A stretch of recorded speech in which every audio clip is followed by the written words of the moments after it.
এই হাঁসটি পুরো ভিটামিনের বোতলটি খেয়ে ফেলে। ওষুধ খাওয়ার কারণে হাঁসটি লাফাতে লাফাতে অনেক বড় একটি ডিম পেড়ে দেয়। আশেপাশে সবগুলো হাঁস তাকে দেখার জন্য চলে আসে। এর কিছুক্ষণ পরে বড় ডিম থেকে বড় একটি বাচ্চা বের হয়ে আসে, কিন্তু বুঝাই যাচ্ছিল না হাঁসটি বড় নাকি হাঁসটির মা বড়। বাচ্চা হাঁসটির ওজন মাপার জন্য তাকে একটি ওজন মাপার মেশিনে বসিয়ে দেয়। তখনই ওজন মাপার মেশিনটি ভেঙে যায়।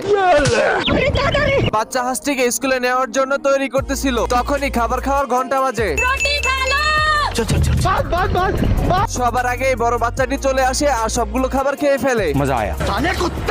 এরপর বড় হাঁসের বাচ্চাটি গোসল করার জন্য সুইমিং পুলে চলে আসে। सिस्टम पार देंगे। बाप रे। হাঁসের বাচ্চাটি উপর থেকে পড়লে সুইমিং এ সবগুলো পানি উপরে উঠে যায় আর সুইমিং খালি হয়ে যায়। তখনই স্কুল ও গ্রাম থেকে তাদের দুজনকে বের করে দেয়। तो साला ये दुख का खत्म नहीं होता बे। এরপরে গ্রামে একটি নেকড়ে চলে আসে। সবগুলো হাঁস নিজের জীবন বাঁচানোর জন্য